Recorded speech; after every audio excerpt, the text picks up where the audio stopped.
how to get into the links that we have for our students and give them the questions embedded. All right, so this is a copy of the page that has the links with the questions. So you can just choose any one. I'm going to choose this one. When I get in here, I'm already logged in with my name. So you are going to want to choose the option to log in, and you want to do your settings that you're a teacher and use Google and choose your email address, and it will automatically log you in. So once you're logged in, when you click the links, it'll go straight to your page with your logins. So here we go. This is what it will look like when you are showing your students if you're doing it whole group. And if you are doing it with the individual students by themselves, they will need to log in with their Google account, just like you did as a student. If you're showing it whole group, this is what it will look like. You push play and the video will start and it will keep going. And once it gets to the question mark, the question will pop up at the side.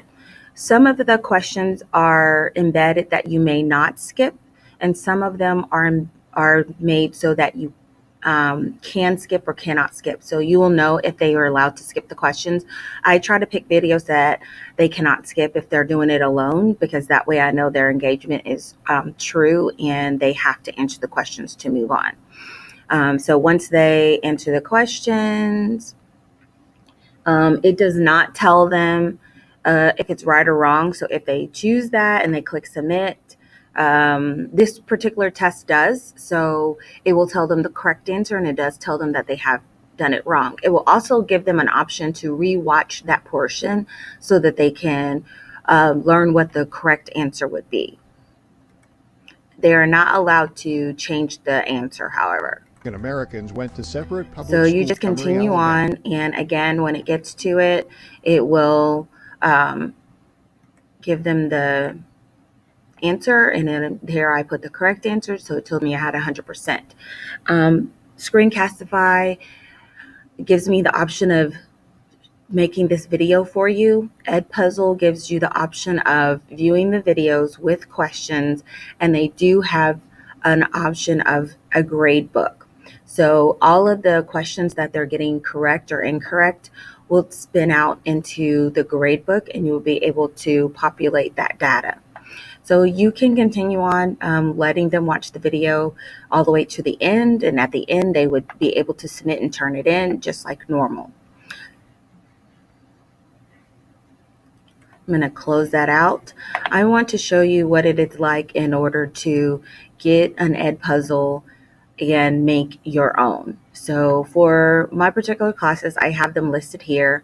I want to add a new content to for a lesson. So I can decide on what types of videos I would like, and they have all the options here. So I'm going to choose YouTube because I'm going to pick something random. I'm going to pick, I'm going to just pick bullying because I know that that is a hot topic for children. So here are the results for the videos that are in YouTube that are available for you to just pull in and use just viewing. As you hover over each video, it does not show anything but the play button. I will show you the difference between knowing whether it has questions or no questions. Here, when I hover over it or when I don't hover over it, I can see just below the arrow that there is question, circle here, and it has been edited. So that means that they've trimmed the video to make it a little bit smaller and cut out the areas that they didn't want. This particular video is ready that you could use for your class, or you could edit it as well. So I'm just going to pick the first one and say use it. And it has one question, and that is there to use. So this particular one doesn't have a lot of questions, but it is something that you could borrow.